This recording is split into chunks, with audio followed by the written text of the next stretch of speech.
something like that. Yeah. Okay. And then also the other one that this was, I think, just a very brief one. So this is, I don't know if this is one that could be then fleshed out into a longer story, but just the idea of waitress tipping was so funny to me. Because that came from the overplayed thing of, I think I had made a wordplay and you said that's stupid and I said tip your waitress because it's like I'm here till Thursday, tip your waitress. Yeah, I got it. Yeah. And then to immediately go from that to a guy who he hears tip your waitress and all he thinks is cow tipping and so he knocks over a waitress. I don't know if that's a short sketch or if But then it cuts away.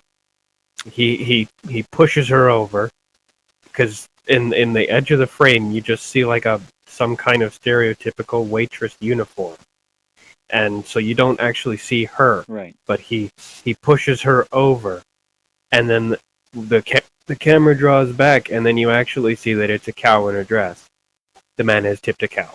Okay, that was yes, there's so many iterations of, okay, is it a woman who is it's a cow dressed as a woman? Are all the waitresses cows? No, but it's possible that this is a dangerous place to order a steak. You know what I mean? Oh, okay, here's what it is.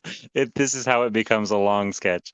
Is It is a cow who has been disguised as a woman and got into waitressing to get away from the what is it called? The traumatic life. Her previous life as a cow, she had been tipped so many times. She decided to get out of her hometown where she was constantly getting tipped as a cow. So she went to university and she trained herself up and she actually made something of herself. And now she's finally a human, a human Got a friggin' waitress. business. And She got a she's in friggin' this. hospitality degree. What is she still doing waitressing?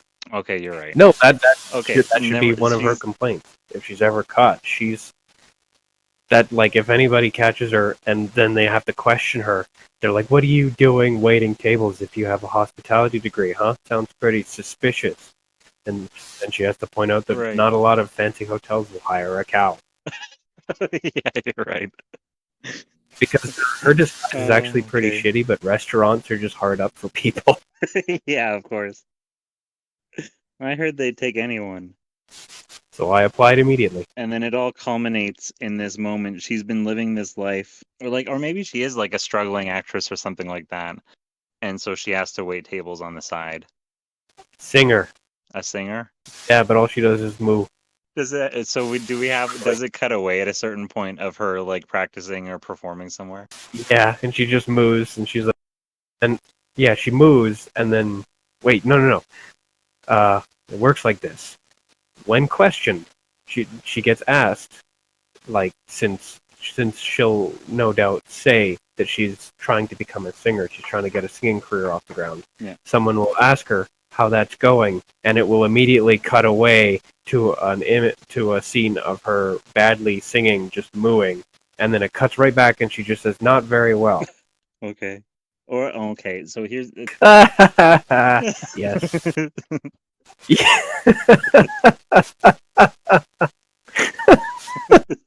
So dumb. Yeah, it's super dumb, but I like it a lot. Cuts to singing, bad. It's mooing, medium well, perfect. Yeah. Okay, I love that. And so it all culminates. She feel like she's on this road, and even though she doesn't love that she's waitressing, she at least isn't on the farm getting tipped over by bumpkins. And then it culminates in this moment where the comedian on stage says, "Tip your waitress," and this asshole turns around and knocks over this girl, and she just has this flashback of every time that she's been tipped over in the field. Yeah, absolutely. So the comedian, is the igniting incident causes the tipping. Yeah. So how do we catch the cow? How do we catch her if we don't see her get tipped? If her getting tipped isn't the first thing in the scene, how do we catch her? Are we just out for a steak dinner? Oh, that's exactly what it is. We're out for a steak dinner, and she's mad. She's mad that we're eating cow. Who's having a steak dinner? You and I were out for a steak dinner. Oh, okay. Todd and Tucker are out for a steak dinner, and our waitress who is a cow in disguise, takes our order, but makes it very clear that she's very disappointed in us for ordering steak. Okay, this is the reference to it, but it's not revealed, but it's the tip of the hat. Yeah, that's the first sign. Okay. Oh, does she have a nose piercing? Yeah, she's got a nose ring right through the Okay. septum. Yeah. Okay, so her disguise is so is her disguise bad and it's clear that she's a cow, or is her disguise like ridiculously good until she's knocked over and then like her udder pops out of her skirt or something? I'm on the fence about this because on the one hand, the wild juxtaposition between a perfect disguise and then suddenly like one thing falls off and suddenly she's very That always makes me laugh. like that would be great. Like she's very suddenly just obviously a cow. But on the other hand, would it not also be funny if she's obviously a cow but nobody around her seems to fucking realize this? That's both are so funny to me. I can't decide. Yeah. But at least the latter, where it's obvious that she's a cow, but everybody else is too stupid to realize it. At least that produces a dramatic irony because the audience recognizes everybody else's stupidity. Whereas, Well, yeah, if her disguise I is was gonna say- perfect, then we fool the audience too. Maybe we could do both. It's that she's so obviously a cow, but when her hat gets knocked off, everybody recognizes that she's a cow. All right, yeah, both ways.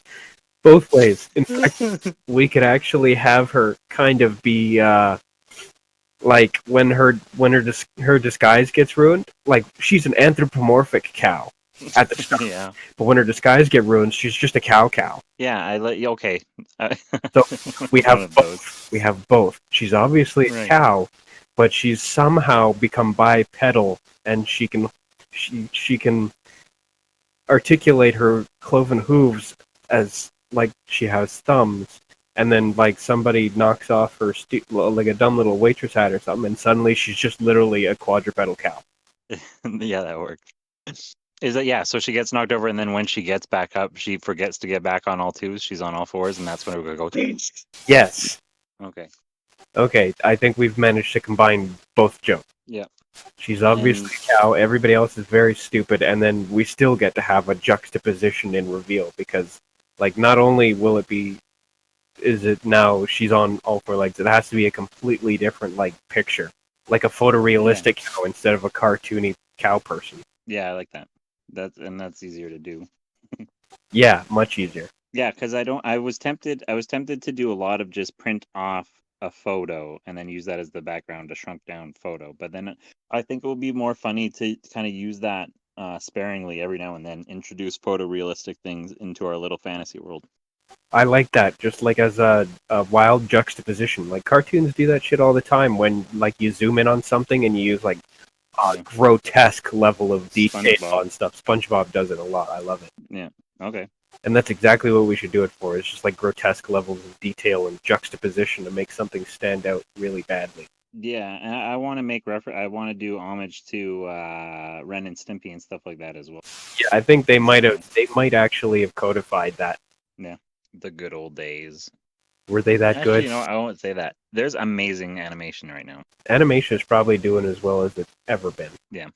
Especially thanks to things like multimedia Flash. Flash animators get to become full-born cartoonists now. And it's quite incredible. The sort of stuff that software lets people make, really talented, clever people, absolutely. I tried to learn some animation. I drew a pair of eyes and I made them blink. I drew a unicycle and I made it ride across a tightrope, and that took so fucking long to figure out how to do. I gave. It takes a lot of time just to get one frame perfect. Yeah, astounding. But that was 5 years ago. I might get into it again. Actually, I'm gonna actually make a promise and say that I am gonna get it into again, because every now and then it would be fun to enhance a scene with like a little Flash animation. That would be kind of funny, but we can't use Flash anymore. It's been retired. Oh, well, whatever it's replaced with. Avid or whatever. It's probably replaced with 10,000 different things, including 3D animation stuff. Yeah. So there's definitely... But apparently it's all easier. Yeah, probably. Flash took no prisoners. Well, that's even when I went to school for like journalism and PR and stuff, they made us learn